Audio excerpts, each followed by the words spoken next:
Hello, everyone, and welcome to another Sunday Talk within the Nine-Sided Circle. I'm your host, Noor Kyle. And I am her faithful sidekick, Mushtaq Ali. Yes, so you're stuck with both of us, as per the usual. Thank you for joining us, whether you're here live or watching on YouTube. We're very grateful to have you here joining in, and hopefully, we will have a meaningful conversation this evening, as we just about always do, and it'll be a continuing thread of what we've been talking about recently. So, Yeah. with Nor, that, can you up the volume on your mic just a little bit? oh no, it's doing that thing again. It's doing that thing again. Okay, There fixed. you go. Yes, That's way better. great. Teamwork. All right, so welcome, welcome, welcome. And our YouTube spiel is as thus. If you are watching us on YouTube, we are very, very appreciative of those of you who subscribe to our channel, like our videos, leave comments. It was pretty exciting last week because we had one of the most watched videos we've had in quite some time. And we always have like great comments and great viewership, but it was a standout video for some reason. So thank you so much to those who And it was appreciate it. also one of our most hated videos of all times. Well, yeah, and that is We take that as a actually compliment. Yeah. it's impressive because we had a lot of people watch it and like it, and only like one bonus person compared to usual disliked it. So I guess we don't suck too bad and we're doing pretty great actually. So glad you guys are getting something out of that, God willing. And if you are so inclined, if you appreciate our work, you can also donate and make sure that we can keep doing what we do, most of which is done for free as a way to help, you know, ourselves feel grounded in the world and share the teachings that we've been given so that you all can go out and share it with your people and on the whole make this world a more enjoyable, pleasant, awake place for all of us to thrive in, human and non-human. So, we are doing our fund drive right now, which means that if you donate between now and I think the end of the year at this point is when we're going to wrap things up. We are going to be doing a raffle for everyone who has donated so that you could win the opportunity to spend three of our usually paid sessions, our one-on-one or two-on-one sessions, where we offer personalized guidance, suggestions, support, advice, whatever it is that you might need on your path of being an awake human being. We're here. We're here for you. And this is an opportunity for you to take us up on that. If it is perhaps beyond your usual budget, you could win those three sessions. So, you know, anything you'd like to add, Mushtaq? I'm rambling a little Yeah. bit. Did you mention that by donation we mean any donation at all? Drop $1 and you could win just as well as somebody who drops $20. Yeah, thank you for that. And if Yeah. you donate more than once, then you get more than one chance to win. So it is worth your while and it helps us keep doing everything that you see us doing here. So thank you very much for that. For those of you who have already donated, thank you, thank you, thank you, thank you. Without and if you don't want to bother with all that, you just want to go straight to scheduling in a session, you can send us an email and we can set that up with you. You can do a curiosity session, which means that you get to know us. It is a discounted price compared to our usual sessions for people who are new. That way you can get to know us, you can see what we're about, you can ask us questions, and we can get to know you and ask you questions as well. All right, Mushtaq, for real, anything else? Nope. I'm bored. Good. Let's get going. Let's get to the meat of the thing. Yeah. All right, Okay. so as many of us see it, these are crazy times. And we have been discussing for the past few weeks how do we cope with that? How do we respond to that? So this is another way for us to connect into that theme. Yeah, even more than coping, how do we act intentionally to change the situation? Because that's what we're all about. Being able to be conscious no matter what circumstances we may find ourselves in. So the topic this evening is titled What to Do When the World Hits a Shock Point. Ooh. So what inspired you, Mushtaq, for this topic this evening? I was inspired by the world hitting a shock point and going, what are we going to do? Yeah, yep. Because we're in it too. We are not If you are Mhm. on this planet right now, you are experiencing a global shock. It's not just Cheeto Face winning the presidency. It's a whole lot of things from China ripping up internet cables in the Baltic Sea to various countries invading other people's turf and trying to kill them and take their land to uh, the collapse of economies. We're in a global shock. Yep. And a lot So, of people are checking out because it's so overwhelming. yeah, Noor and I didn't watch news for a week. More All we than did was watch baby seals being rescued from entanglements with junk from the ocean. Yep.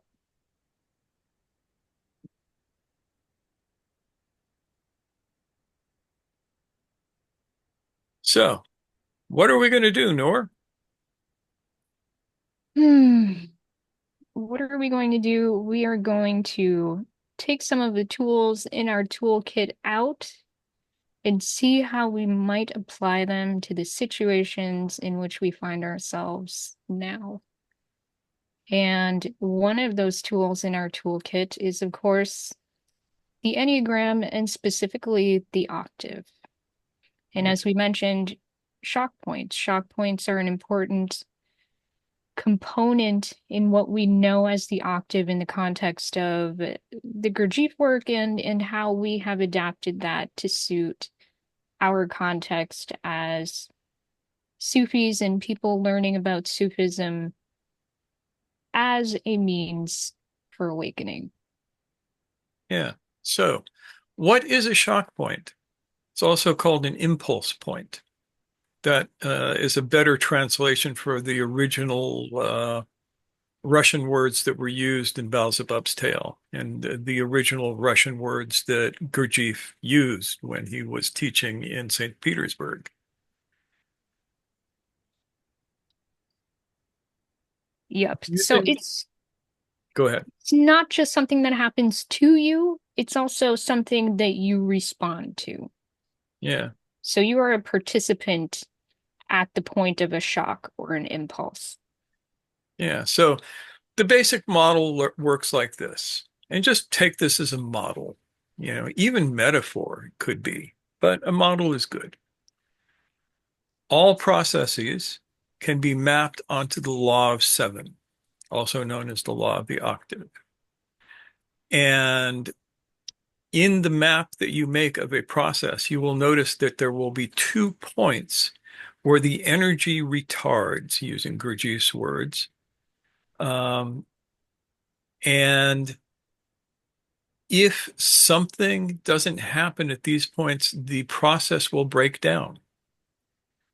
And when the process breaks down, you do not get to finish it. You recycle into a different process.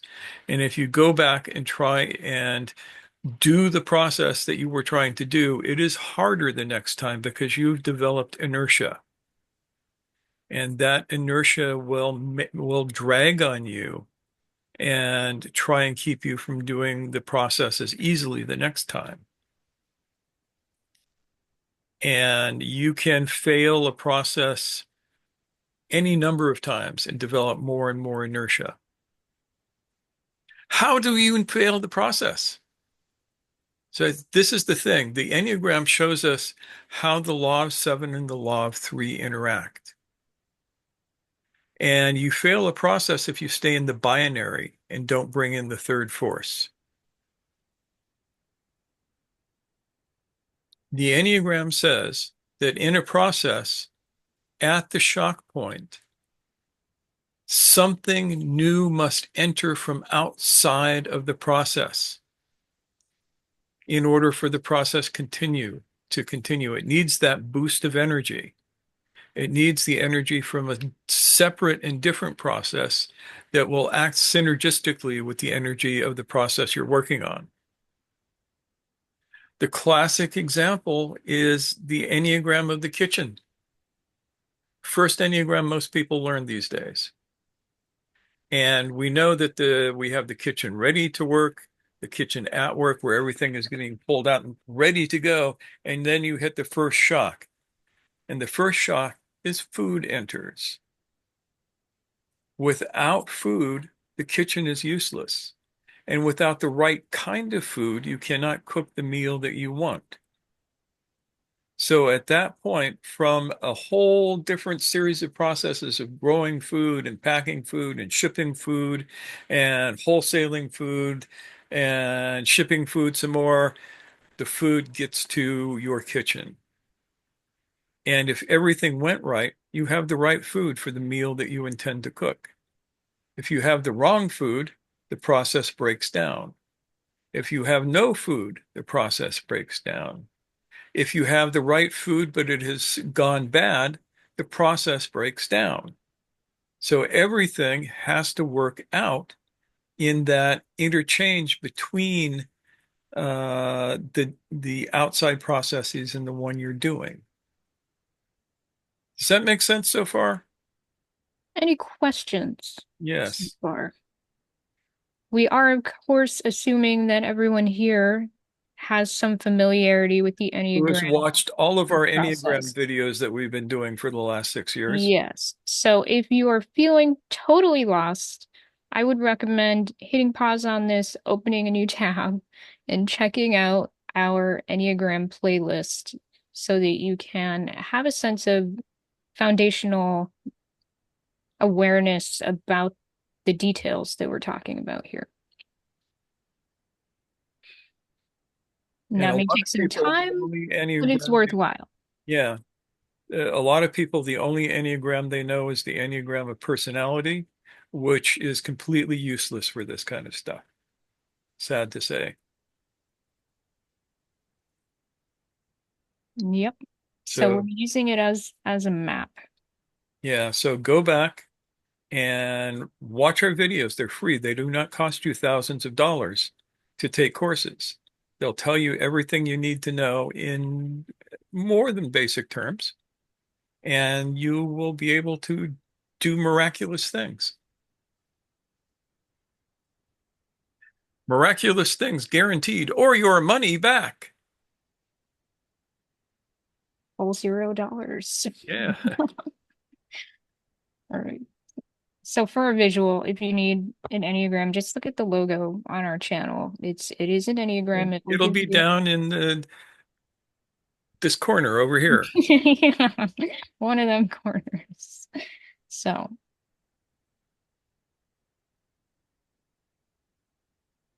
as you were saying, Mushtaq, when you have all of these bits of the outer in order, then you get to take responsibility for the inner stuff that's going on, Yep. the stuff that's part of the process that you are currently focused on right now.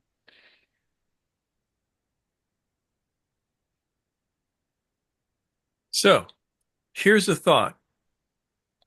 We have failed to complete the world process in whatever cycle it's in numerous times.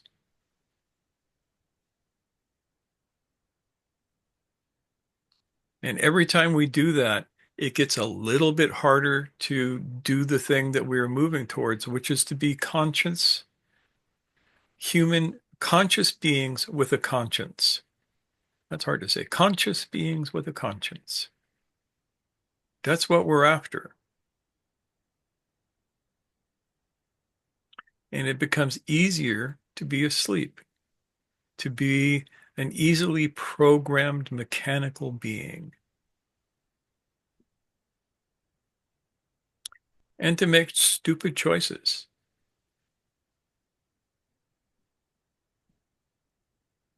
So, can anybody think of some global shocks that we might have gone through recently? Recently means within the last 10 years.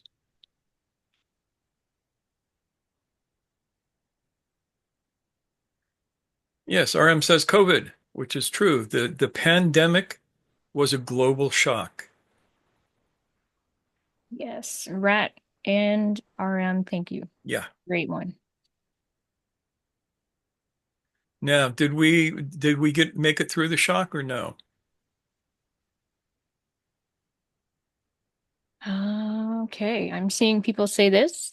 They Yeah. mean sort of, And kind of. and some of us say this. No, Yeah. we did not make it through the shock. Rat says not fully. Yeah. Yeah, and not quite is like being not quite pregnant.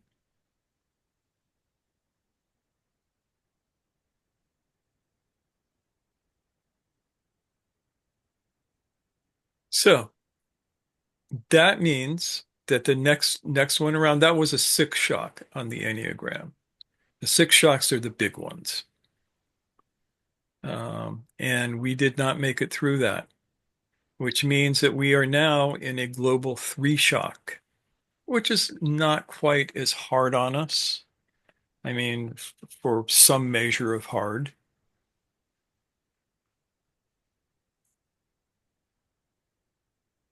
Anybody think of some other shocks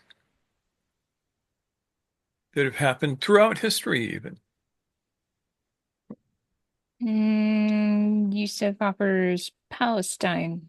Yeah, and I'd have to say yes. Even though Palestine is localized, it's having a global effect. And it Right. is, yeah, 9/11 was another one that had a global effect. I mean, think about it. Yes, a building blew up in the United States. And then we went crazy and went and attacked the rest of the world. We reduced a couple of countries, we bombed them back to the Stone Age. And then we blew it from a military standpoint. This is something that we learned in Vietnam. We can spend a lot of money and lose the war and then be happy with ourselves. All right. 2008 economic correction, says Frank. Yes. Okay. Yeah, if you go further back, then the two world wars in the 20th century, presumably, Yeah, they were both shocks.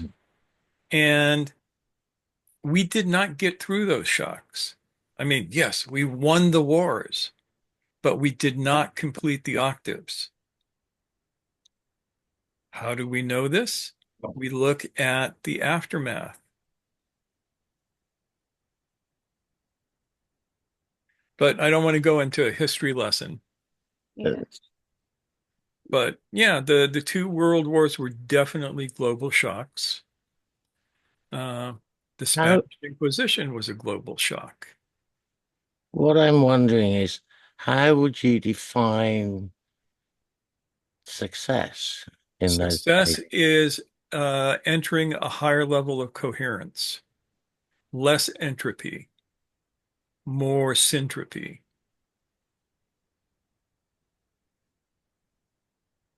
Yeah, I suppose at one level, I'd consider kind of the reconstruction of Europe and Japan as successes. But then on the other side, you've got Stalin. Yeah, and that was a major problem. And it's one of those things where um, we did some reconstructing. Some of it was the reconstruction work that we did on Japan was actually pretty good. The reconstruction work we did on the Middle East was terrible, and we did that twice for God's sake. Two world wars. We go and mess with the Middle East, and we blow it both times.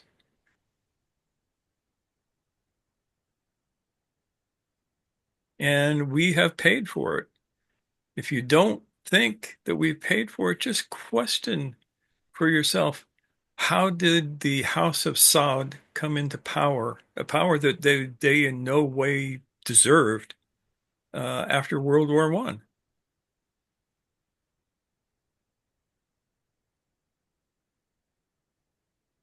Think about that.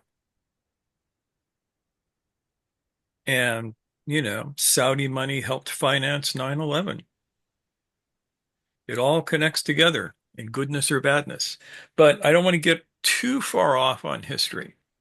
Just the sense of you can model world events, you can model personal events, you can model any event on the Enneagram and look for the shocks. How about good stuff? Good stuff. Good shocks. Is that a thing? Yes. In the 19th century, tuberculosis was cancer.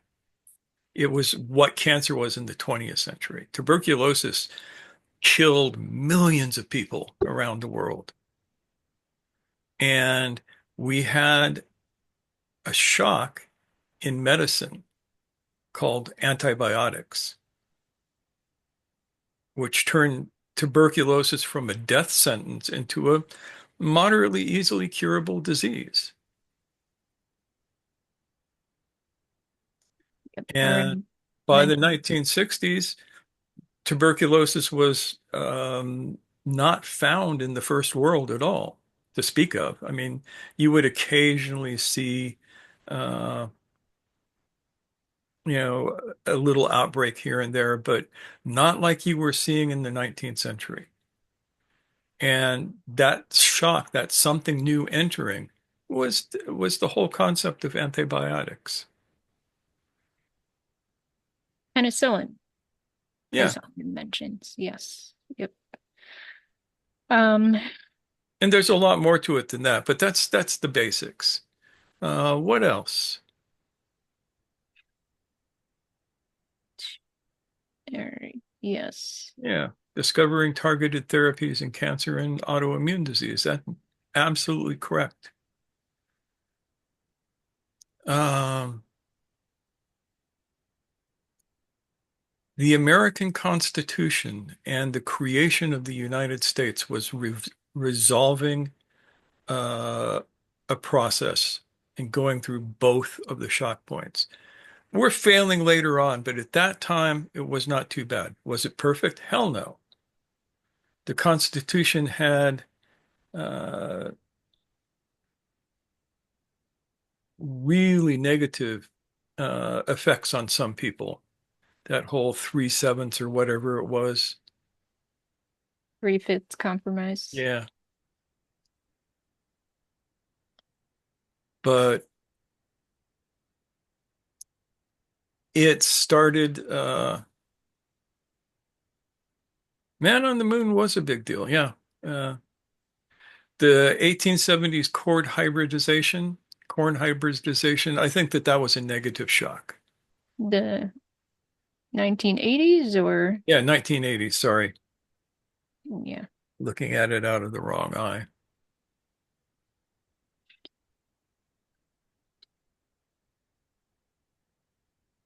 So we have some comments from Frank who says, does the shock allow for a change? Yes. But even more important, the shock allows for a completion of a process. And if the process that we're talking about is the awakening of human beings, then the change that we get is more awake human beings. So Frank also comments that a shock point seems like forced progress towards a solution or a push towards collapse, and you're left with a choice in that. Like it could go either way. Yeah. So, how do you get through the shock? You find the missing third force. Remember, the Enneagram is built from the law of seven and the law of three. The octave goes with the law of seven. The law of three says that there are three forces in the universe, not two. And the shock point collapses when there are only two forces, when it's a binary. Take the last election. The last election was a total binary. So was the election before that, and the election before that, and the election before that. We are living in this binary where we have two poles and nothing to reconcile them. In this case, the reconciling force is missing. It can be any one of the three forces missing. But in this case, the reconciling force is missing. And as Mr. Gurdjieff used to say, man is third force blind. We can see the yes and the no, but we can't see the maybe.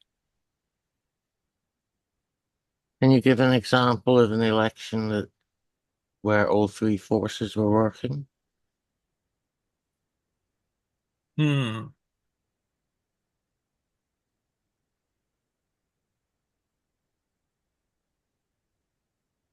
I have to dig way back. I mean, the Kennedy election was a pretty good example of that. But I have an idealized memory of the Kennedy election because I was very young and just getting my feet wet in politics. So, um, the election of what was her name, Noor? The last prime minister of New Zealand? New Zealand. Yeah. Does anyone Hmm. remember her name? I can look it up real quick. James. James is lying down. Yeah, but he used to live there when she was in power. Her election was an example of the third force working. Jacinta. Yes, that's her. Jacinta Ahern, I think. Yeah, and what about Obama's election the first time? That's a possibility. Yeah, that's her.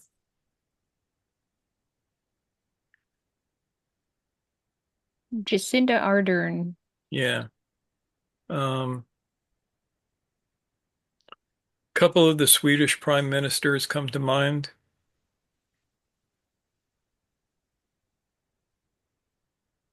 But mostly it's we see it as good when our side wins, and we see it as bad when the other side wins. So the last French election, when you have that, I forget her name, the right-wing fascist woman who was pushing to get to be prime minister of France or president of France or whatever they have there. Marine Le Pen, I think is Yeah, her Le name. Pen, she lost, and everybody was going, "This is good," but this is still binary. The question is, and this is what makes me doubt the Obama election. The question is, when an election is successful, when the election passes through the shock point and the third force is added, it tends to unite. I say Kennedy because Kennedy was able to unite the country behind him to the extent that we put a man on the damn moon. I remember sitting there watching on my black and white TV the shots that Walter Cronkite was showing of the moon landing, going, "Holy crap, we did it!" And there were some problems. You know, we were in a space race with the Soviet Union at the time. That gave us a certain impetus to do what we were doing. But I'm not sure that anybody of a lesser stature of Kennedy, with all of his flaws, yes, we know about his flaws, but He managed that. And that was something that took the whole country. If Kennedy had to deal with the kind of Congress that we have today, where they're more interested in spiking each other than they are in making the country work, we would have never put a man on the moon. Tonga would have gotten a man on the moon before we did.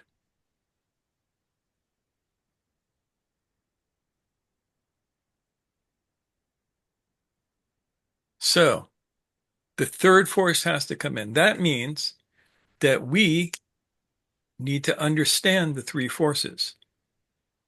To remind everybody, the three forces are the wholly affirming, wholly denying, wholly reconciling, or the active, the passive, and the neutral force. Bunch of other ways to call it, but that should give you a basic idea. So right now we have an incredibly strong yes and no in the country and in the world. It's not just here. You look at the struggle between Russia and Ukraine, and you see the active and the passive forces at work. You see no reconciling force. We could go through various places in the world and see this over and over again. Noor and I were just in India. We see the active and the passive forces there, but I don't see a lot of reconciling force.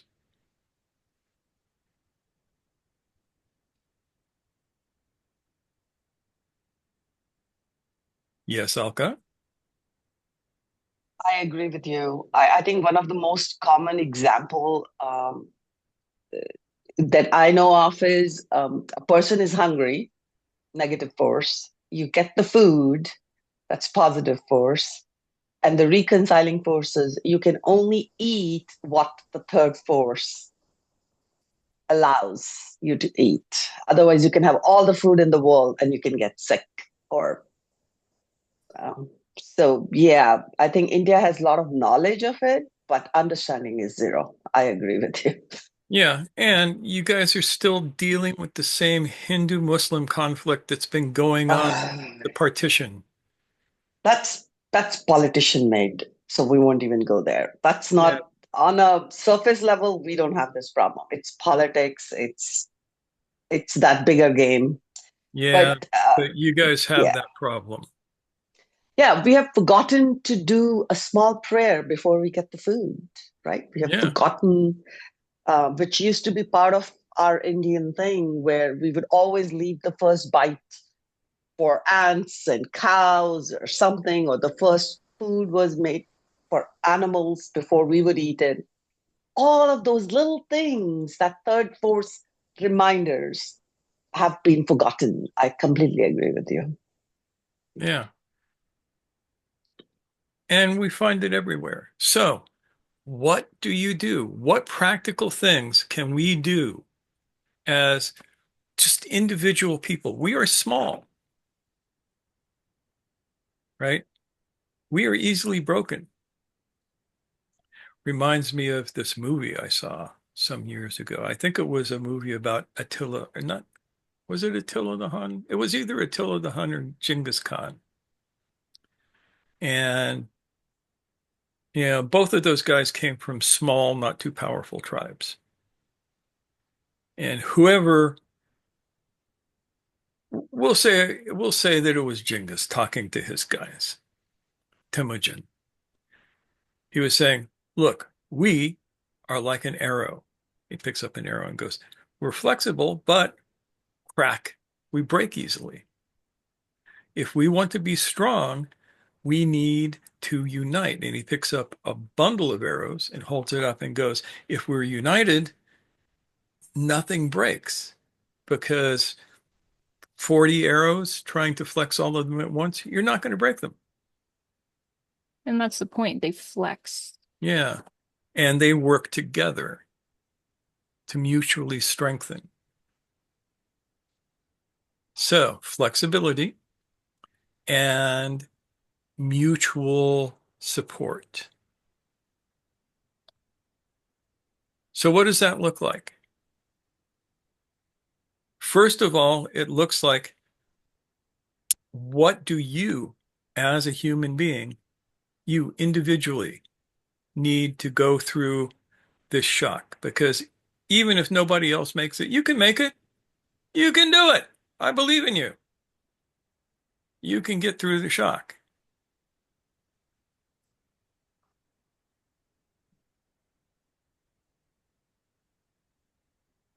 So what is the third force that you need to get through the shock?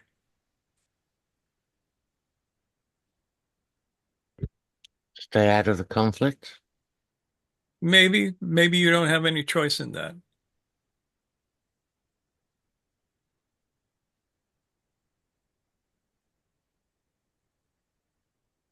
I mean, you're living in America and y'all got a funny accent.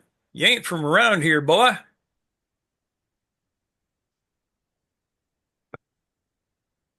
I remember seeing a segment probably on CBS News where they sort of have this Heart of America thing, and one of the segments, this is sort of a while back, probably only a few months, where they found a community where people from both sides of the political divide were making deliberate efforts to get together and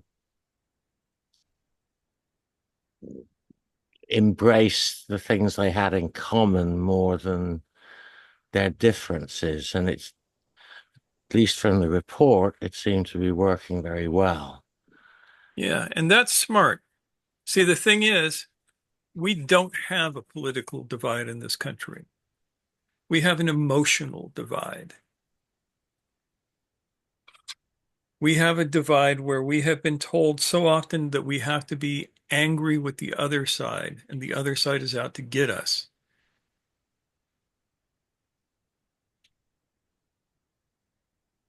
That is what has created the split. This started back with Ronald Reagan, and it was a brilliant plan on the part of the people who instituted it, because we now hate each other. And we've forgotten that we need both of those polarities. This country needs both conservatives and liberals in the real sense of the word, not in whatever, I haven't seen a real conservative in years. I miss them. If you want to see real conservatives, um, go watch reruns of Firing Line. If you want to see real liberals, they're around, or they were around. Haven't seen any in a while. Robert Anton Wilson was a real liberal. He might get mad at me for calling him that. He always considered himself a libertarian, but that term has been corrupted and fouled. Um, Yeah, there's actually a modern version of Firing Line run by a woman called Margaret Hoover, and it runs on PBS here on Friday evenings, but of course it could be any time anywhere else. yeah. It's Question actually a is, very good. It's actually a very good pro program. It's a worthy successor to the original. yeah, I miss Buckley though.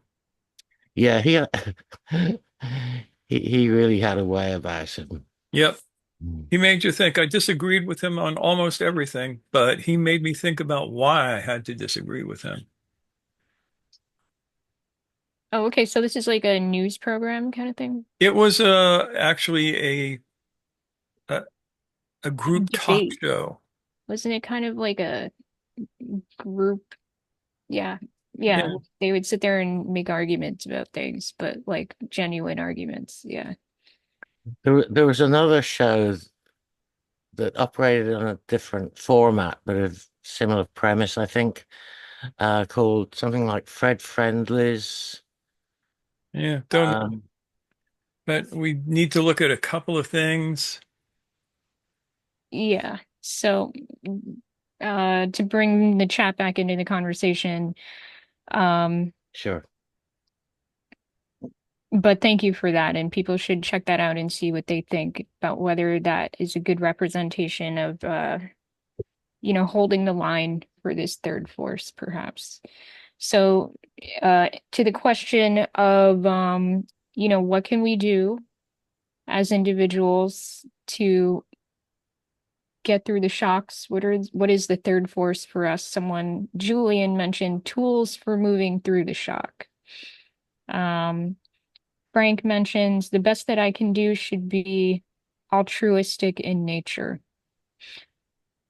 And he adds, I should not allow the traumatic perception to control me all the time.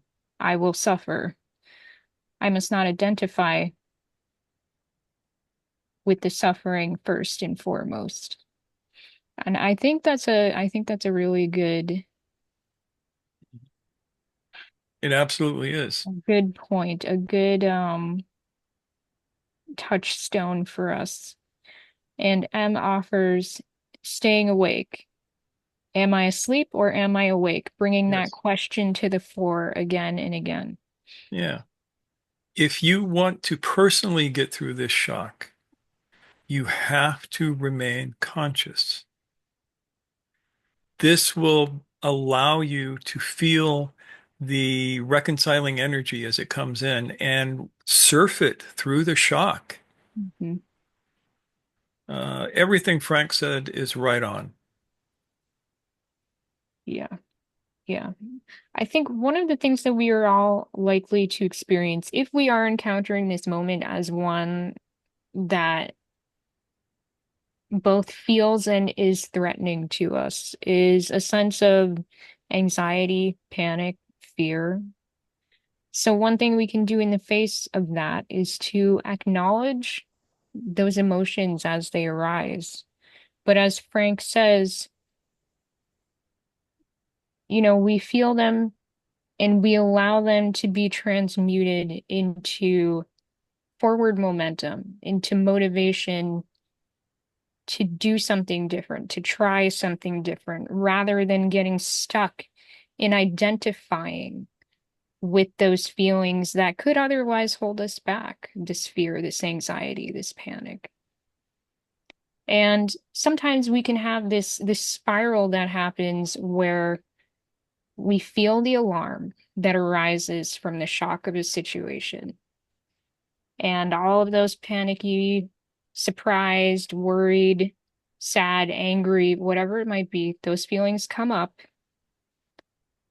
And then instead of allowing them to move through us in a way that is very natural, those feelings are not evil feelings, but we just grip them and treat them as our life raft through the situation. And that is going to have us floating off into the abyss and not going anywhere near where we wanted to end up on this movement through the process.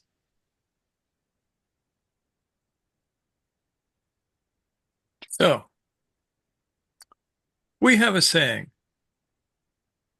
there is no might nor power save in Allah. This is something that will help you get through the shock. You may have to redo it to be comfortable with the words, but follow the essence of it. There is that which is greater than us, and that has the final say in a very real sense. Does that mean we should just be passive and go, oh, there's no might nor power save in Allah, so we don't have to do anything? Hell no. Nope. Remember the hadith. Trust in Allah, but tie your camel. Yeah. Turns out that's an actual hadith. I don't know how strong it is. And it was the question, If I am a Muslim, should I tie my camel or not tie my camel? To the which the Prophet replied, tie your camel. And you can hear that, you idiot, in the background. So, first and foremost, realize that there are higher forces at work and you can tap into the flow of that. How do you tap into that flow? By doing your breath work. Thanks for that, By, Frank. Yep. yeah, by doing your practices, practice it, your meditation, do your zikr. All of these things are designed to help you wake up and connect with the flow that will get you through the shock point.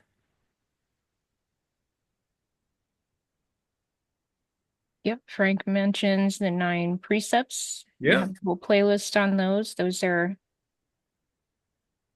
kind of like guiding stepping stones. aphorisms. Yes, stepping stones for sure.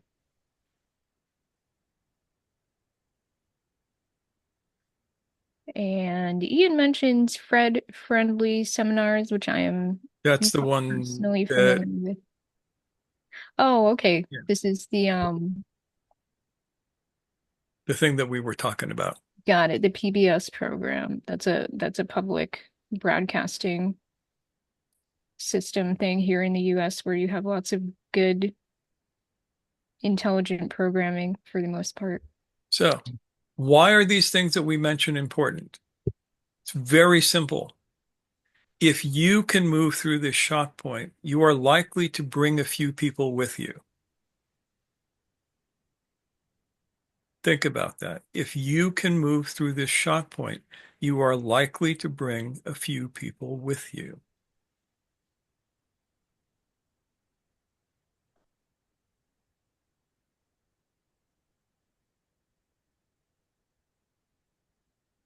Doesn't that seem completely reasonable?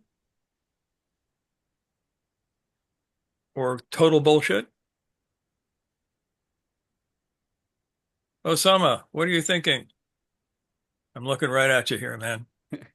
I'm thinking bringing, whether that happens by choice or just a natural byproduct of moving through that shock as I an think individual. I think it's more of a natural byproduct. It's that entrainment thing that I was talking about last week or the week before. Within the last month, yeah. Yeah, within the last month. People, if you are awake, a certain number of people will entrain with you.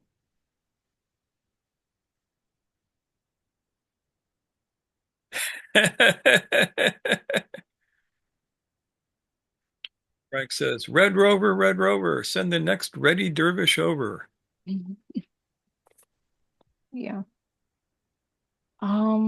So I want to bring in M's comment Yes. on conscious tawakkul, which is like reliance on the divine, turning to um surrender to what it is. Some people might say it's trusting in God's plan, and some people say God consciousness.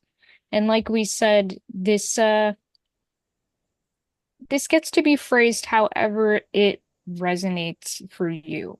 What allows you to enter a state of trust and surrender in what is in such a way that you do not get stuck ruminating and worrying and not taking action that would actually help you move through the shock. Remembering, as Mushtaq said earlier, that there is this sense of the universe wants us to get through the shock. The divine, God, the one, the force wants us to be able to move through the shock. The fact of the matter is that they would rather that we move through the shock because otherwise they have to go back and start all over again with cockroaches. Where's the fun in that? So I did see a couple other people unmute and then remute themselves. Alka, I think Kyle, I saw you. Maybe you can touch base with us afterwards. Alka, how about you? Um, I think for me, one of the um, biggest challenge that I'm going through while practicing all this is my old training um, comes back again and again, right? Not only, I mean, I get it. The positive is we bring people along with us. What the negative is, we lose a lot of people uh, who are who were with us for a very long time because they don't understand us, or it's just so much work to bring them along with you. I think for me, that old training keeps coming back. Good girl is supposed to do this, or something like that. But my point is to be aware of that. That this is your old training, your old lessons, your old thinking, which has not been, which has been keeping you asleep. I wanted to bring that when I'm listening to all this, it's coming to me that that is one of my biggest challenge to move through it, through the breathing practice, through some of the good experiences that I've had, leaning on them, doing my practices, keeping myself healthy, not overthinking, and all of that. So I wanted to bring that point here, Okay. my challenges. You're right about everything except it's not hard. No, it's actually beautiful, but Here's the but thing. you still have to. Here's the thing. Sorry. All you have to do is be awake. That's all you have to do. Nothing else. And interact with people from that state of awakeness. The people around you will self-select. There will be some people who will be drawn closer to you, and some people who will be repelled from you. But if you're awake, you don't have to do anything else. You don't have to draw people in. You don't have to push people away. They will take care of that themselves. So this is the easiest thing in the world. Just be awake and act from that awake state. Do not act from your ego. Act from your essence. That's actually a little hard sometimes. I think I hear you and I try it, and you know I'm trying it. But that mourning of losing the people That's you just knew, ego. oh, that's ego. That's ego. You see, you're thinking, oh, I own this and now I don't own it anymore. You never owned it. ah, thank you. Thank you. Yeah. And again, like I said earlier, it's okay to feel those things. It is not so helpful when we hold on to them as if they are something more than ego material. Yeah, I wasn't seeing this as ego. I was seeing these as emotions, but I like that. I can see that. And Yeah. Jillian has a very wise thing here. He Okay. says, a teacher once said, the only problem there ever is the unwillingness to confront the need to cease identification. Yep. Yeah, that's a big one. I can hear Osama saying, man, that's fire, man. Yeah. Fire. Can you be more explicit in a normal English? I mean, I understand it, but I don't want to assume it. Can you tell a little Okay. bit more on this? So these people who you're mourning that they're leaving, you're only mourning because you're identified with them. You think that they're somehow part of you. And it's their choice to leave. It's not yours. You're not driving them away. They're choosing to leave. You would be happy to welcome them, right? You don't want to push them away. But if they can't deal with you being awake, then there you are. Yeah, I like how you put it that way because that puts a lot of things in perspective, Mushtaq. Like, Yeah. as I said, emotions arise. It's when we claim them as part of us that we end up getting weirdly emotionally constipated. Yeah. Bethany has had her hand up for a while, Noor. Yes, BB, please join us. Say things. Okay, yes, thank you for the opportunity to speak. Just, to, talk about just like that feeling of, I guess losing other individuals, you know, just in general, like as you find ways that you do identify, um, it does originally does seem like you're losing something, but ultimately once you get your mind past that state, it's like a sense of freedom. It brings a sense of freedom. It's one less thing I got to worry about now. In other words, Yeah. so that's just what I was thinking, and it's truly a beautiful thing. Like it's like divine, is tranquil. I'd say that that's dead on. And let me say again, it's so nice to have you back. Yeah, I'm we in the missed cut. you. I'm in the cut. I'm doing my work, and as I, sometimes I don't know if this is safe to say, like take a break because sometimes you just, I guess, I don't know if it's okay just to take a break sometimes. It's always okay to take a break. Just got But to know that we're ultimately, really happy when the break is over. yes, yeah, no, I'm feeling really good. I'm excited to be back into this work. I'm glad you guys are consistent. So thank you.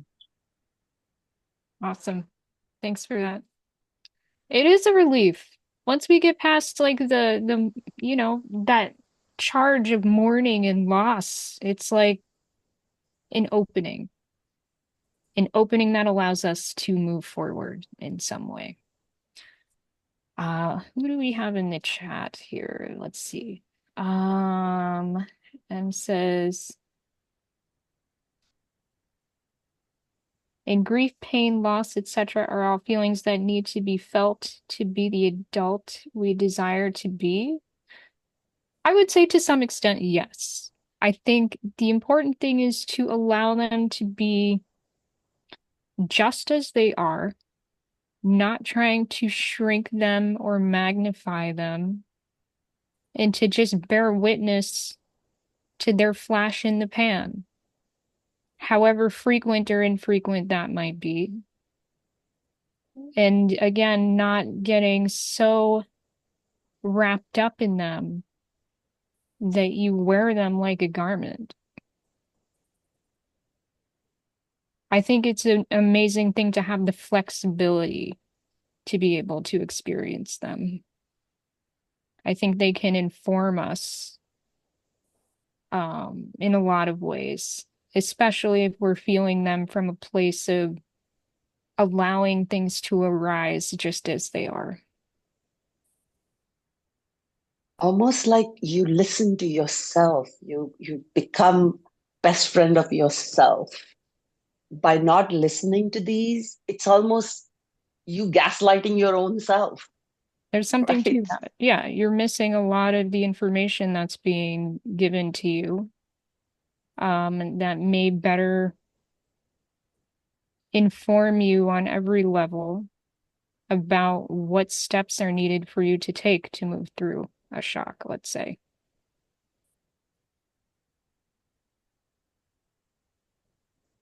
They're not objects. That's another whole important piece to this. They're not objects you can possess.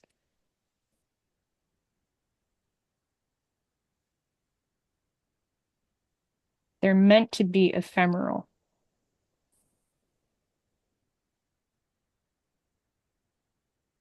All right. Frank says, life with attraction that is not a secret. Yes. I know what you're referring to, Frank. Yes. And birds of a feather comes to mind. Genuineness. When we get to be our essential selves, that's when we really get to show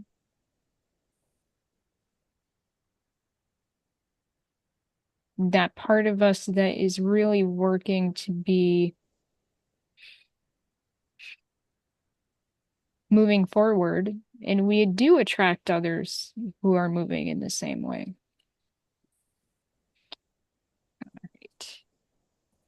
Yep. Okay. Julian says the part about giving up our attachment to others after awakening reminds me of the talk about the way of strangers. The strangers are the blessed, God willing. Yes.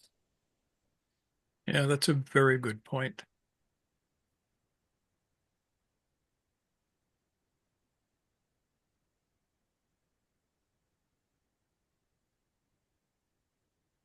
I just have to say, I love you all. Thank you, thank you, thank you. So, Okay. the very simple thing to do, practice being awake. There are lots and lots of how to be awake practices, many of which we have gone over ad nauseum on this channel. But y'all know how to do it. I mean, ask yourself, am I awake or am I asleep? Am I asleep or am I awake? In that moment, when you check to see if you're awake, you will be awake. It's a trick. One of my favorite tricks. Notice that state. Grab hold of that state and hold on to it. Be present to that state. Then, when you meet somebody, when you interact with somebody around you, your first reaction will be to drop back into persona so that you can interact with, with them in a really comfortable, practiced way. Don't do that. Act from that awake state. Communicate from that awake state. Listen from that awake state. And some people will entrain with you and become more awake themselves.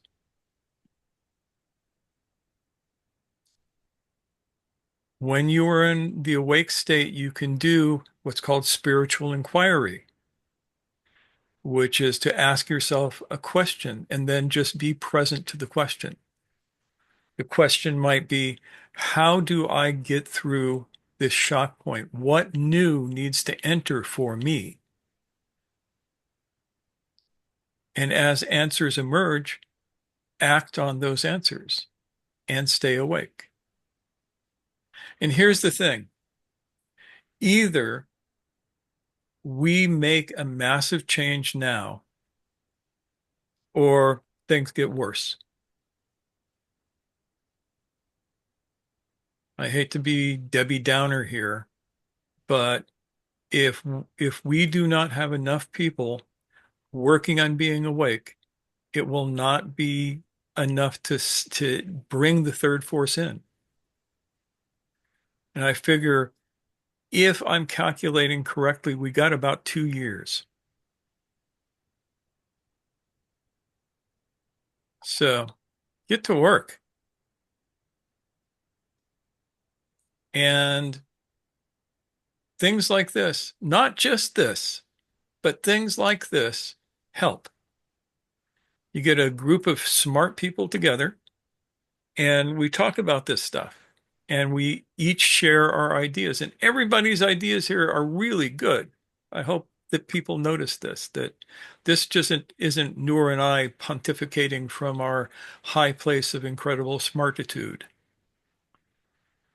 but we are a collective of smart people working in concert.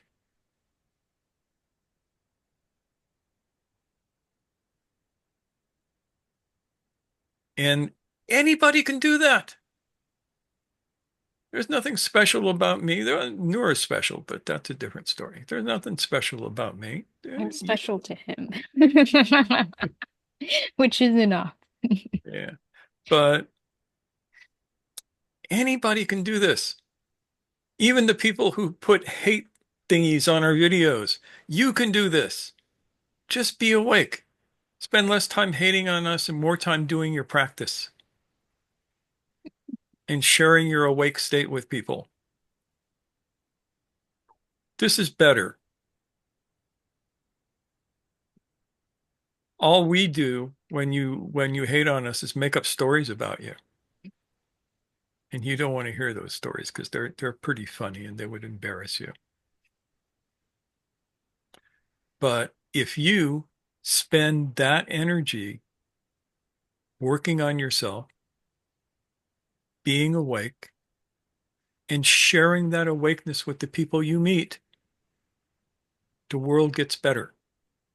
And we come closer to actually passing successfully through this shock point. Or I could be completely nuts. This could all be just the delusions of some old guy who's slipping into senility. But I don't think so, because I can still remember my name and what I had for breakfast, which was nothing.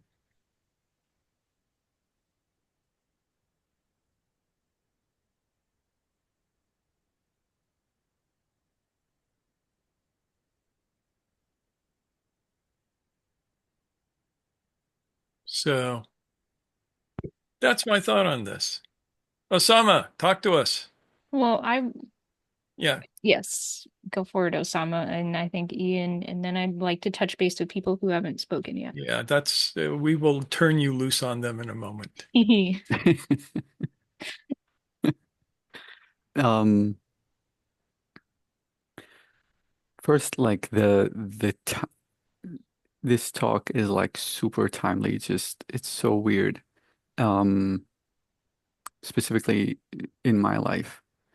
2 days ago, I was just writing. I was in that state that you just described, Mushtaq, the state of, being awake and have this inquiry, like this conversation. I don't even know what it is really. And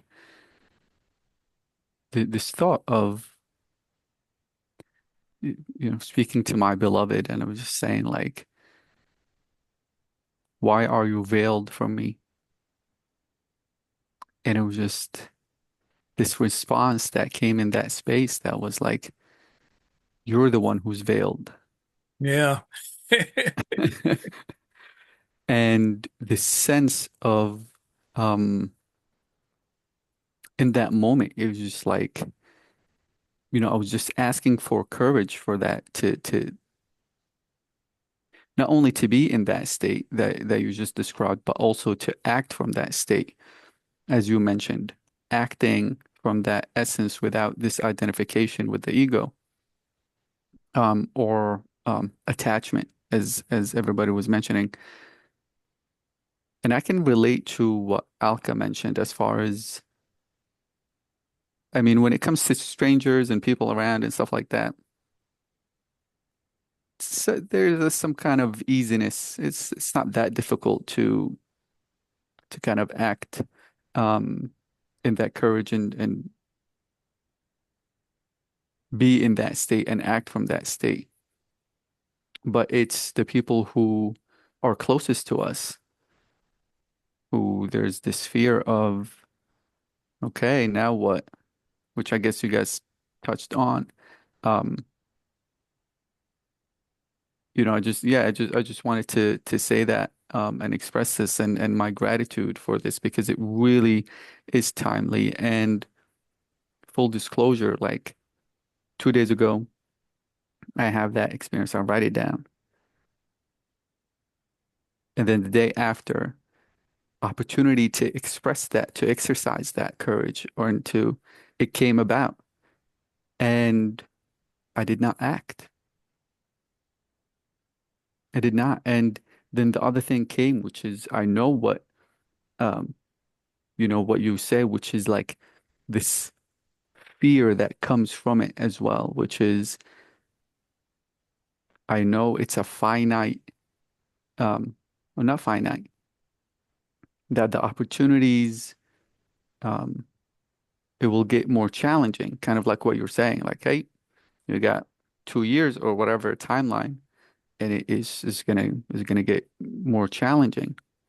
So this is absolutely um, very timely for me.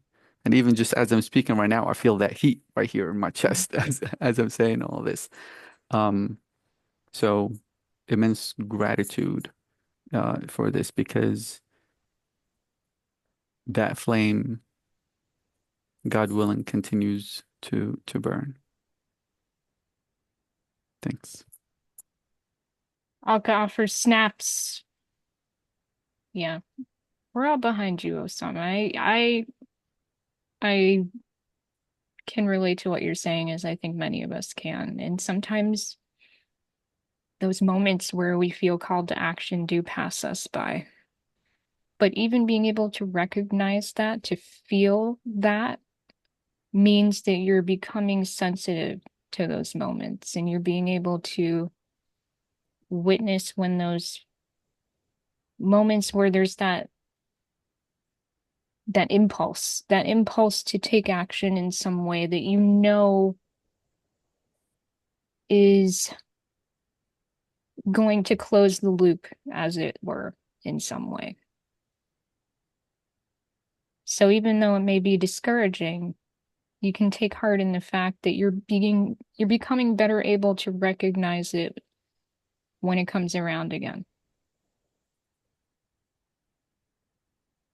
And if you can surrender in that moment, even to that feeling of, oh, I'm going to throw up, I'm so anxious about doing this right now.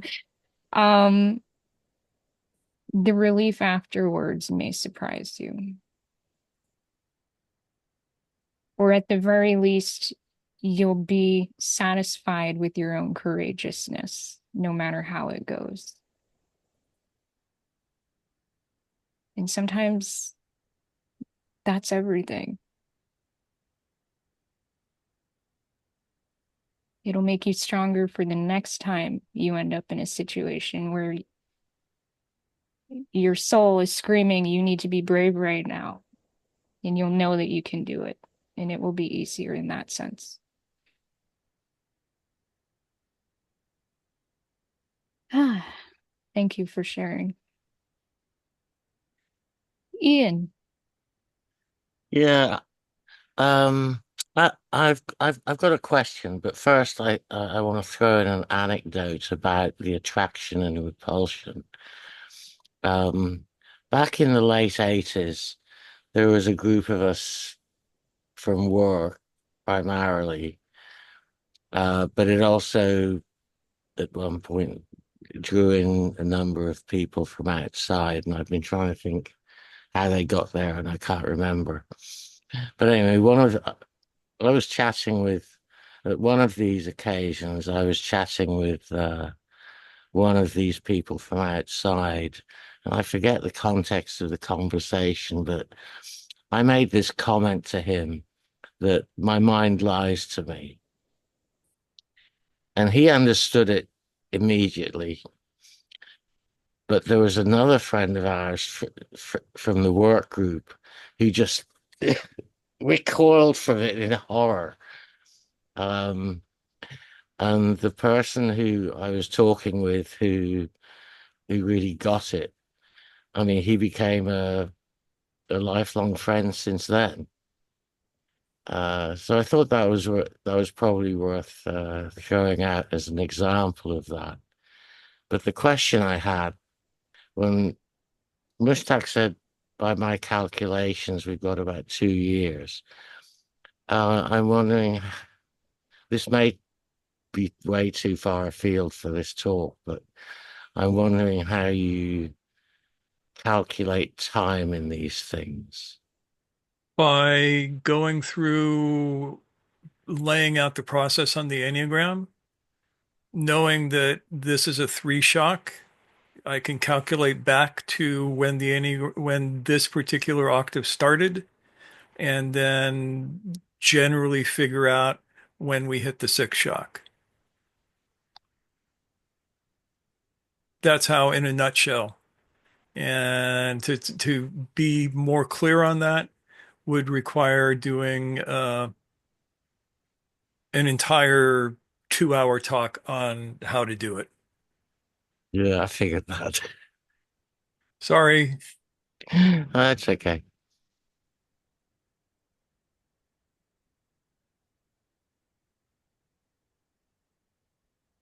I think the main takeaway is that our time here is finite, and no matter what the timeline is, that is something we must always take into consideration.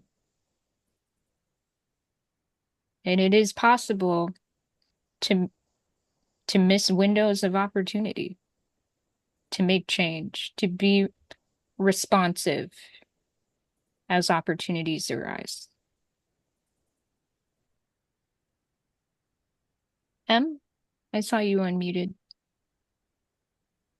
Yeah, maybe a silly question, but I was wondering, we've just spoke about the law of three forces. And is the law of seven the Enneagram itself? Or is that No, the Enneagram is the combination of the law of three and the law of seven. okay, when will we speak about the law of seven? We have spoken about it a bunch. Look at the Enneagram playlist. Okay. Not a silly question. Like I No, said, not if at all. anyone else is wondering about that, that's where we would direct you because we had diagrams and all kinds of stuff. Yeah, with circles and arrows. And writing on both sides. Yes. All right. So I would love to check in with a couple people we haven't heard from yet. Do it. So, Kyle, I am sorry that we did not get the chance to hear from you earlier. Would you like to share anything now? What's on your mind? Yeah, I had a question. I was reading Gurdjieff, and he talked about, I think it was in Uspensky's book, but he was talking about a similar type of thing where if the goal is at the top of a staircase and you're trying to go up to the next step, you need to bring so many people onto the step that you're currently standing on before you're able to go to the next step. And I was just wondering yeah, if that's like the inverse way of looking at the same thing. Yeah, Gurdjieff liked to find the most confusing way to talk about this stuff possible. But yeah, uh, it's not that you need to have a bunch of people get on the step that you're on so you can get to the next one. It's that it's so much easier if you do this in a group. And you don't leave the people behind. Take them with you. Everybody take the step together. Yeah. I'm involved with like a Kung Fu and a Tai Chi school, and I noticed that it applies there as well. Oh And yeah. starting to teach other people, I can start to see holes in my own practice or trying to explain complex things in a simple way. I learn a lot about the subject matter itself. Yeah. Which style of Tai Chi do you do? Uh, we do, we actually do too, but I've just been learning Yang style. Okay. And Chen as well? Is that the other one? Woo, woo. Woo. Oh, that's very cool. That's one that Yeah. you don't see as often. My master is the leader of the lineage at the moment. It was passed on by his master, Very but nice. almost nobody knows that he's like the leading Wu teacher in the world. Yeah. His deep dark Is it secret. Wu or Wu Hao? Wu. Just straight Wu. Okay. Yeah. Yeah, because people get confused with those two because they have sort of Right. the same sounding name if you don't speak Chinese. But we digress. Yes. Yes. Sorry. My gosh. Call on people, Noor. Make them uncomfortable. Well, that's what I'm good at, I guess. One of the many things. Yusuf, what's on your mind? No, uncomfortable. I really the radical. I consider this a radically positive perspective on things. I mean, in a real sense, I think for me, like the last year or so, and I would say like Palestine has been a huge catalyst for me personally as a thing, as it made things for me personally a lot simpler, like just on my personal level of what I need to do and what's relevant and what's important. Um, it was enough of a shock to just be like, okay, I just need to do the work to wake up, and that's it. And I'll do that. And it's nice. What's been harder is seeing the third force for like the world and all of this stuff, like the topic we're talking about. And I think like offering this perspective of trying to find that is a good reminder. Something I was curious about is it helpful to see these global shocks through the lens of like technology? Like is the internet, could a lot of these things like COVID being an extension of the shock of the internet? And that another thing is like a lot of these other shocks that are happening or that we can foresee happening have to do in some sort of technological thing, or like the atom bomb maybe was a shock and it has to do with the technology being presented to everyone at once. I think that that is a likely and near-fetched observation. The internet was definitely a shock. And I can tell you from near personal experience that the atom bomb was a shock. They blew that first one up in my backyard, right? I was born and raised, what was it, 90 miles from Trinity Site, something like that. I mean, I'm probably getting the distances wrong, but it was too damn close. Mm. And that was a shock that is still reverberating through the area. Yeah, literally like the bomb Yeah. itself. But I think I was just even referencing just the fact that people know that the atomic bomb is a thing is like just Yeah. changes the way everyone sees everything. Yeah. It's like, look, we can destroy the planet. Isn't that cool? But yeah, it is a thing. And there are very few people who understand that viscerally. And it's mostly Japanese people and people in New Mexico.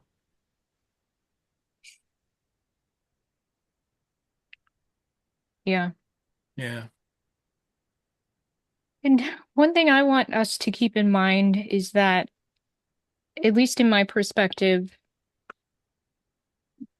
processes are kind of fractal. You know, we have tiny things going on that we don't perceive, in which we are still a part, connected to countless other processes, all of which are interwoven. We all have the entering and exiting points where things must come from without, part of another process, entering into something else. So nothing is separate. Nothing is blocked out in a clean, convenient way with no outside seams whatsoever. So part of why it's so important to consistently work at being awake is because, to a certain extent, we're part of processes we'll never see at any given time because they're too big or too small for us to consciously bear witness to. But the thing that we can do is work on being conscious, being present in any given moment so that we can set the stage for the best of outcomes just by being there, just by being in that space of presence consciousness, intentionality, all of that. And that's, in a way, that makes it seem so much simpler than trying to overanalyze every detail. And so I like what you're saying, Yusuf, about, the one thing that you can control is you. So you may as well step up into that. Yeah, and there's like not as much else to do anyway, Yeah. Exactly. Yeah. Other things start. Sometimes it's not easy. Yeah. Yeah, Palestine is a good example of that too, because finding the reconciling force in that mess, I have found that nearly impossible. Let me know if you do. You'll be one of the first people I tell. Thank you so much for sharing, Yusuf. Thank you guys. So I see you unmuted, Frank, and Rat also has been joining us in the chat with a question and some thoughts. So hold on there, Frank. We'll get to you afterwards. Rat says, how might you characterize that which appears to be continuous and increasing burdening of life on Earth? So there appears to be continuous and increasing burdening of life on Earth, says Rat. Like globalization, corporatization, financialization of everything, the digital transformation, technology in general, growth of growth, quote unquote progress. There are breakthroughs, signposts, shocks on the way, but it feels like an inexorable process. Is that like the octave of Homo sapiens sapiens? I think to a certain extent, yes. It boils down to this, and Gurdjieff said it well. There was a catastrophe, and that catastrophe would be found back somewhere around the time when Sumer was very active or was becoming active. And this catastrophe split human beings into two streams, the greater of which, the one that had the majority of people, could only live together as masters and slaves. The smaller stream was that of conscious humanity. The greater stream has been getting greater and greater and greater. And what you have listed there are, by and large, as I look at it, ways that human beings are being more and more enslaved. And the conscious stream is becoming smaller and smaller. If the conscious stream were to completely dry up, we're stuck with what we see now. Elon Musk rules the world, everybody works for him, and he gets to go off and live on Mars and run the rest of us through robots. I'm being slightly facetious here, but kind of like that. Things like the internet are just a tool, and they've been used as a tool to enslave humanity.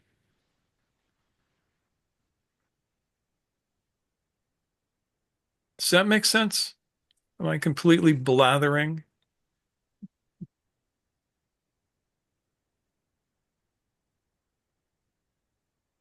Can I be a bit of a devil's advocate here? Yeah, please.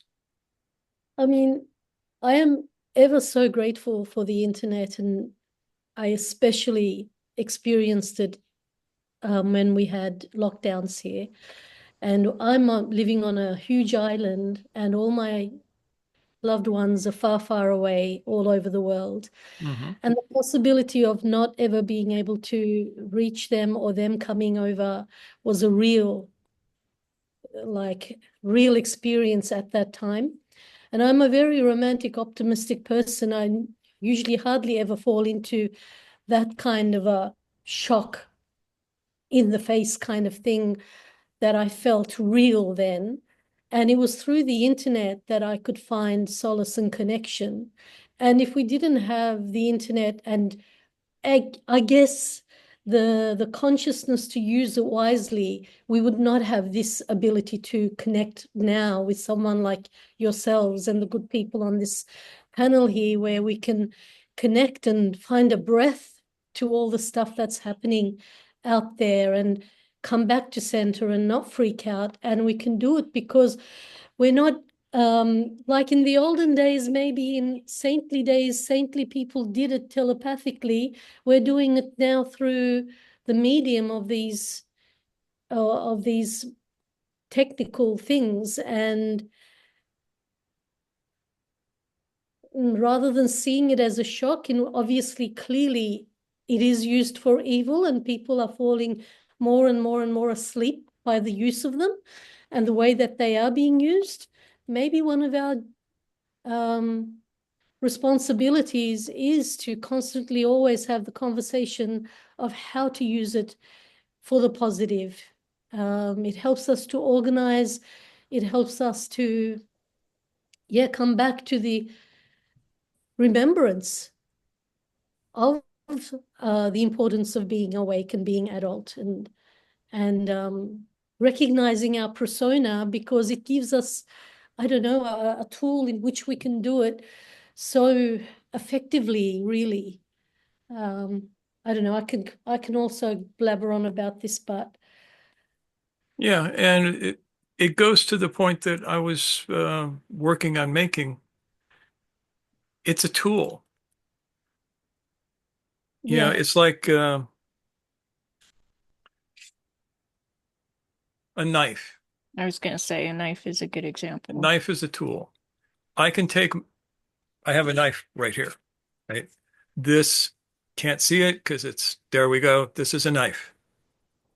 I can use that to build a house, to harvest a garden, to make wonderful and beautiful things. Or I can run amok and stab people. The knife just sits there until I pick it up. The internet is what it is. It's a means of communication, and it's what people do with it. And yes, we need to be doing stuff like we're doing here. This is important. And we have to also acknowledge that the internet is a cesspool that is designed to corrupt people and to increase the slavery of mankind. It's both. yeah, And it's the actions of people who are doing it. Creative and destructive. I mean, it's not just about us. Think about all the data farms that they're clearing, you know, jungle to build, and all of the water being used to cool those systems. All of those things are destructive indeed. But there's room for improvement, that's for sure. There are different ways we could be utilizing these things to make them harm reduction. Harm reduction is a thing. How do we figure out how to have the good while reducing the harm? I think that is work for awake people.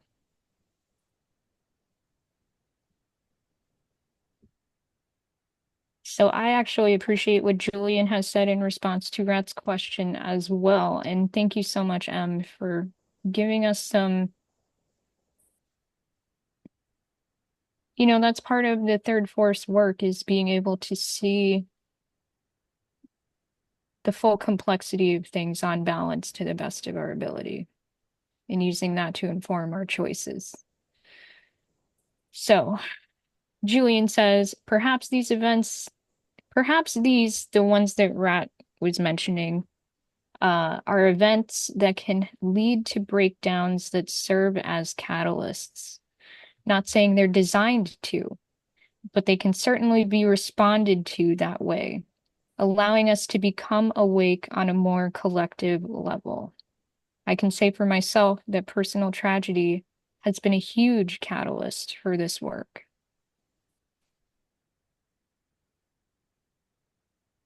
I can speak to that for myself too.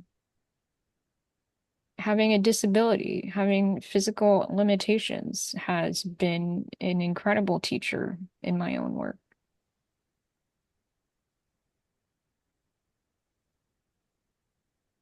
And that's more than a reframe. That's not just making up stories. That is taking the tools in front of you and putting them to use.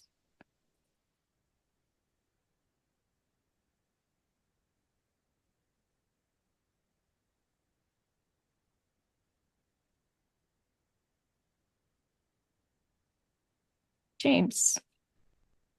I can definitely say that having had my life blow up on a number of occasions has definitely nudged me more awake. Not I or at least in the sense that it's allowed me to jettison what wasn't real. Um, so that, disaster as catalyst.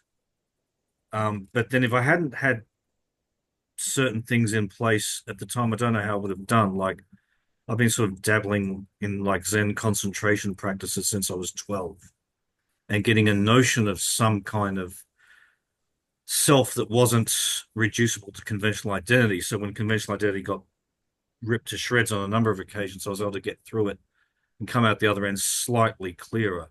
So just saying this whole, it's if you have the tools, that assumes that you have the tools, that the tools are in place to some degree. If someone didn't have the tools and if society didn't have the tools, I don't know how that'd work out. But I've missed most of this talk so far, so perhaps I don't know what to say. Sorry, James. The thing is, we are creative creatures. We can make tools out of anything. Anything. And that should give us hope. Alka says, same here. Health has become a great tool to practice observation. It has taken away the 99% of emotional pain. Alhamdulillah, Alka, that's wonderful. And Frank, thank you for your patience. I'm sorry for the delay. What are your thoughts? Well, first, it's really good to see you guys. Likewise. I've been very busy trying to spread the message myself. I guess the question was, what do you do in a sixth shock? I've come to believe that the Enneagram is a method of ascension to a new octave, another beginning, a new place to start. And in order to do that, I have to discard all of the old things that did not work. And there certainly are a lot of things that have come together and bottlenecked right now, not just with American politics. And so I'm hopeful. I'm hopeful for a new beginning. I'm hopeful for something that's going to change and finally start to work. Until we look and address those issues which have not worked in the past, until we make them our focal point as needing to be changed, then we'll continue to try to live with them. And it's intolerable what's happening. I too am just disgusted by all of the wars that are going on. It's not a matter of Republicans or Democrats. They send us to war, and we go to war for each other. And so we want to know that when we have to do such a horrible thing, that we're doing it for the right reasons. And there's not any reasons on the table that I can see that would justify such an encounter with another human being. I just don't understand. I see what's happened. I go there often, every Sunday night. It's not a matter of how bad it's gotten. It's been bad. It's been bad for a long time. Now things are starting to change. Every sea is boiling right now. Something has to change. Either it changes or we start over again. I wonder, how many times has man started again? What are all of the stories? So we could begin with the Enuma Elish and just continue on. I mean, where do we go from here? That is the question, because we have to go somewhere. We continue to reach this same destination and it's not working. So I'm hopeful. What I do, I wrote it down. Thanks to the 9-sided circle, first thing I do is I practice conscious breathing. And then I look for the positive. The positive for me is the hope that it is going to change positively. And then I look for things that allow my suspicious eyes to work on that goal. And I see the talk of peace, a little bit of talk of peace. And then I hear about other people in the neighborhoods here talking about, well, the food banks are just overrun right now. We don't have enough people to feed Americans. Hell, we don't have enough food to feed hardly anybody. And people rally and they come together and this altruistic movement spins up. And sure, there's the positive and the negative, but the positive has to start to flourish. The negative is here. So I want to be part of the positive. And that's what I do in a sixth shock. I try to be the positive. I try to be the new encounter, the person that you want me to be. That's who I'm going to try to be, not the person that I was or the one that created this crap that we're in. So thank you for letting me share that. Absolutely. Hell yeah, Frank. I mean, you're one of the people who knows all about that firsthand, and you see it every time you work with the people you work with, that hope and positive momentum heal. Yes. So thank you for sharing.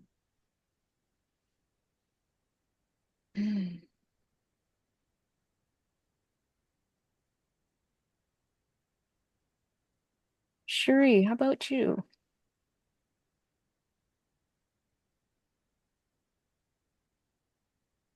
This has been a great talk, another great talk. And I felt that if you experience a big shock, and I was just as devastated as you guys about the election, but I also experienced the loss of my business in the city. And Saturday, I moved out finally. And through this whole process, I thought about, don't drop your principles for living and how you relate to people and how you get things done. And I was working with someone on Saturday who's always going bull out of gate. Right, we're going to do this. We're going to do this. We're going to do this. And he came to me and he said, I'm in agony. My knee is in agony. And it happened after your session. Da, da, da, da, da, da. And I'm thinking, oh, is that me? But we delved into it a little bit more. And I said, you've just finished a 75-day challenge of doing 90 minutes of exercise every day. Did you do that under a physical trainer's advice? No, it was just his daughter's challenge to him. And at 64, he's worn out his knee joints. So I said, how about, and it came to me like a light bulb, that he needed structure to continue the session, to have a 75-day challenge to do the opposite. So Carl, I told him to do Tai Chi style stretch therapy, where he had to do it really slowly and just do slow repetitions. And we're chatting away. And by the end of that hour, his eyes popped open and he went, I don't have any pain. And I thought, that's fantastic. What do you think it was? This made me laugh. And I said, this whole talk about, what are we going to do? What are we going to do? I feel the inertia is just giving us a little bit of a pause to rest, regroup. And you think, okay, I'm going to continue. I'm not going to drop the ball. I'm not going to drop my principles. I'm not going to drop my connection or my awareness. You want to throw your hands up. And I said to him, I've always said, when you're approaching the work, you're a wounded animal. approach it like it's a wounded animal, and you're going quietly, no sudden noises or movements, very slowly, full awareness. I said, but you're a wounded wild animal, not just a wild animal, you're a wounded wild animal. So you got to get extra slow, extra soft, extra kindness. So I feel like the word kindness wraps itself around everything I'm doing at the moment. I said, what's the kindest thing for me to do to be able to leave the city on a good note? What's the kindest thing for me to do for my clients so that they continue to work? What's the kindest thing I can do for my husband so he doesn't feel like he's neglected? So I've been doing big cooking. I've been going to bed before 9 o'clock, which is like weird. And I'm just, hey, this is what I need. This is what I need. I need an ice cream. And okay, I'm going to get an ice cream. And I'm just actually trying to live an example, because this is what we're talking about, is that what do you do at the shock point that's just kicked you on your butt? Okay, take a moment, regroup, just proceed slowly, because every choice you're going to make is going to direct you for the next choice, because you've got to give yourself enough time to observe and then analyze and then take action. But if you just take action, you're just going to go half cocked in the wrong way, and then you've got to double back again and do it all over again. I think, rubbish. I haven't got time for that. I'm too old for that. I've got to just find where I can slowly meander from one thing to another, and admit, I'm tired now. Bye. See you later. Goodbye. I'm hungry now. I'm going to eat. And just that awakeness of saying, this is what I need right now. You have to attend to number one first, and then you can attend to everything else. The global picture, we are a tiny pebble, a tiny grain of sand making a ripple, but the ripple is still going. It's still going and going and going. So what ripple are you making? That's the one that will make the difference. That ripple, that vibration. And that for me is what counts. I can't change what's happening in Gaza. I can't change what's happening in Ukraine. I can't change how the Chinese are behaving, even though I look Chinese. I can't do that. But I can change this little bit here, this little bit here. Can I provide friendship, comfort to someone who comes into my space? And this is what this talk is about. The end. Thank you so much, Sheree. Yeah, I think I saw Kyle gave you a thumbs up on the Tai Chi. Frank was like, yes, kindness, thinking about that kind of stuff. Rat as well. And there's a lot in this. There's a lot in this, and yet the simplicity of it is just that we can only focus on what we can do. And yet, as you're saying, Sheree, that has such a massive impact, not only on our own lives, but it ripples outwards through everything.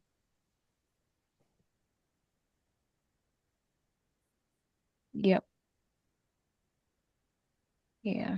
So thank you, Sheree. Ian. Yeah, I've been having a bit of a hard time wrapping my head around a lot of this today.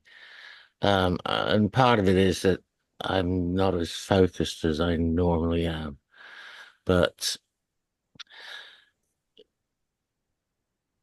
I think that the core of what isn't gelling for me is that a lot of what we've been talking about seems to me to be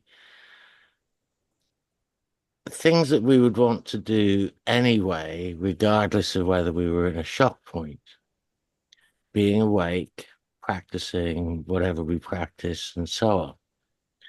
And something that just sort of flashed through my mind was something that Gurdjieff talked about in Ouspensky, which is that at times of crisis, I forget exactly how he said it, but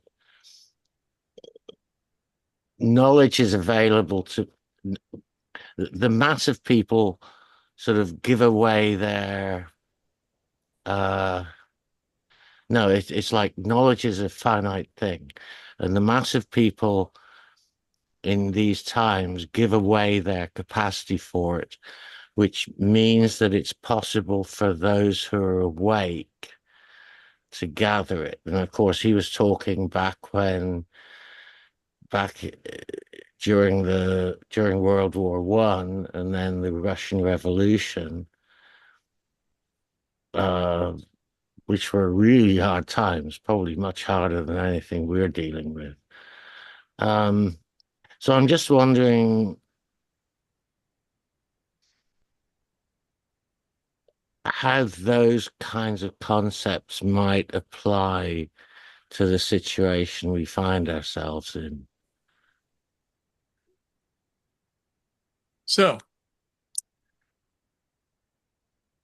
you know Ramana, right? You know his work, Ramana Maharshi.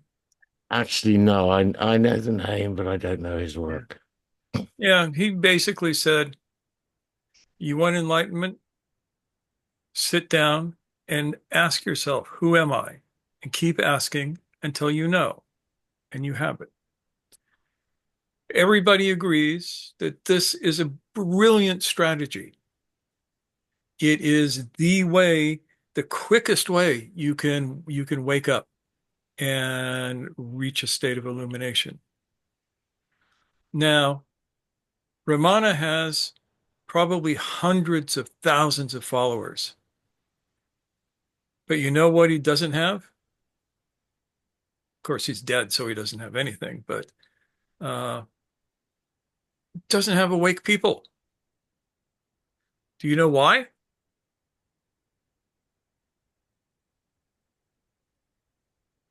Any Why? idea why he doesn't have, I mean, having this perfect method of waking up, why isn't there thousands of awake people out there in the world? Because his way doesn't work? No, his way works. Guaranteed, his way will work.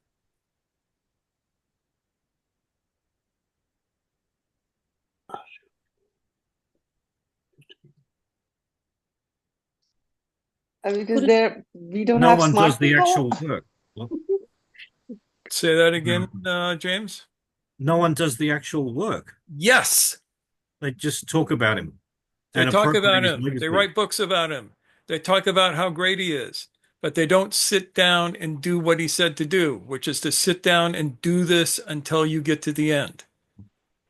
Yeah, people experience moments of awakeness, but it takes a certain amount of fire to really get this work done. And so, yeah, I'm suggesting that you do what I've been suggesting that you do this whole time, though there's a little bit of a different emphasis on it.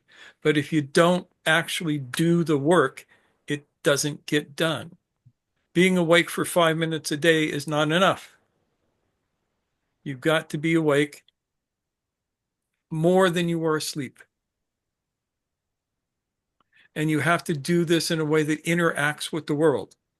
You are bringing the third force to the world when you interact in an awake way. So that's the basic answer to your question, or it's an answer to the question I wanted you to ask at least. Which was?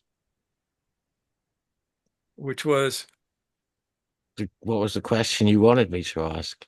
the one that I just answered.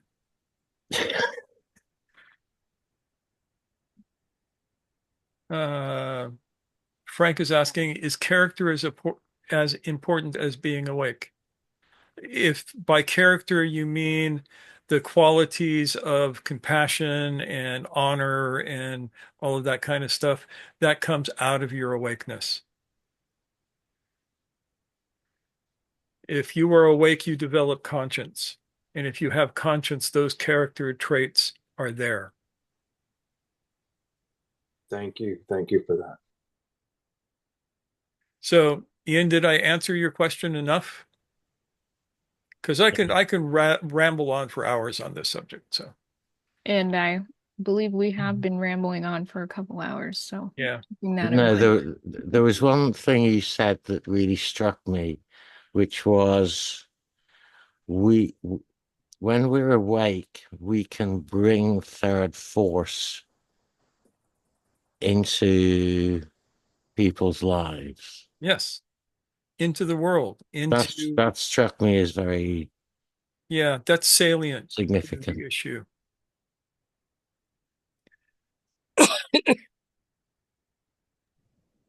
And that is probably the answer to my question. Yeah. Right. All right. So on that note, Yeah, people are getting tired of listening to us, dear. yeah, BB, so great to have you. Thanks for joining us. Yeah, come back soon. Do you want to share one last thought? Yeah, just really quickly, I think it's really important to highlight what Mushtaq just shared about knowing the work versus doing the work. And there's a part in our ego, built into our ego personas, that especially the seeker ego, that by talking about it, by referencing it and all of this, by doing the intellectualizing of it, it makes one feel as if they've done the work, or like it pulls a curtain over us and we go into the idea that we've done the work where we haven't actually. And I think it's might be important for us on this park, wanting to do the work, not just to save ourselves, but for the greater as well. That to constantly check in with that part of us. Like I'm talking about it, explaining it, inviting others to it, and the conversation's there, the sort bet is there, but is the work there? And not get fooled by the seeker part of the ego that makes us feel as if we've done it just because we've had the conversation. And it's been a game changer for me when I became aware of it. And it becomes a game changer when I bring this forward to the clients in my work. And the realization actually opens the way like a door that then allows you to give that 5, 10, 20 minutes a day to do the work or throughout the day. And I just want to also really bring in what Osama said about the beloved. Why are you veiled from me? Most often, it is us that's not most often, it is us that's veiled because good and love and all that is that we are wanting for ourselves and others is always here. It's never lost. We've got to work on unveiling it, and hopefully, yeah, that's all I wanted to say. Thank you so much, Em. Everybody's tying those last threads together. Yes. To some extent, that is true, Alka, in that Alka says, when you don't know this work fully, you tend to talk about it. Yeah. Once you have understood it, you cannot talk about it as there is nothing to talk about anymore. Yeah. Robert Durop, who was an old Gurdjieff guy, listed a number of traps on the path. And one of the big ones was the think talk trap. You think about the work, you talk about the work, you think about it some more, you talk about it some more, you go to meetings about it, you get together in groups and talk about the work, but nobody ever does the work. I mean, Yeah, the we may master all fall game was into that brilliant trap. in its time. Yeah, we all fall into that trap. Yeah, you spend a couple hours with us each week. Wow, I'm so deep. I'm so cool. I'm doing the work. And Yeah, then you we go could in your go. life and you fight with your kids and Yeah, we could go. stuck We at do your this for a couple job hours a and week. We must be great too. Oh, please.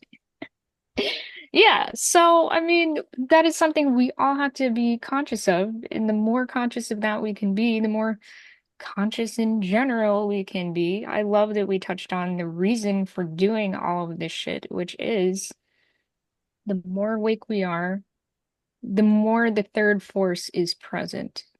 Yeah.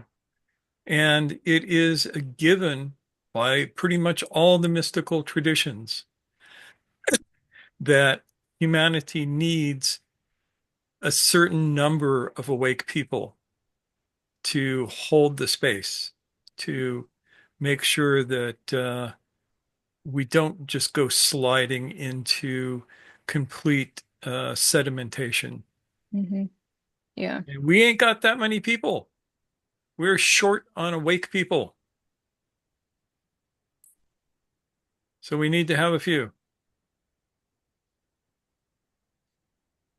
With that said, we've got our work cut out for us. Yeah, Uncle Buddha wants you. So let's go to Brady Bunch mode. Why don't we go to Brady Bunch mode? Yeah. Yep. There we go. Thank you everyone for sticking it out for these past 2 hours. Very brave, very dedicated, passionate. Thank you so much. So, and a special thank you to Yusuf for showing up. We miss you. We miss your smiling face. And BB too. It was And so BB, exciting yes. having her. And our new person, Julian. Hopefully you'll join us again. Anyways. We keep Anyway, each other. Wait to everyone watching on the replay. Take good care, and we will see you next week, God willing. Take care. bye, folks.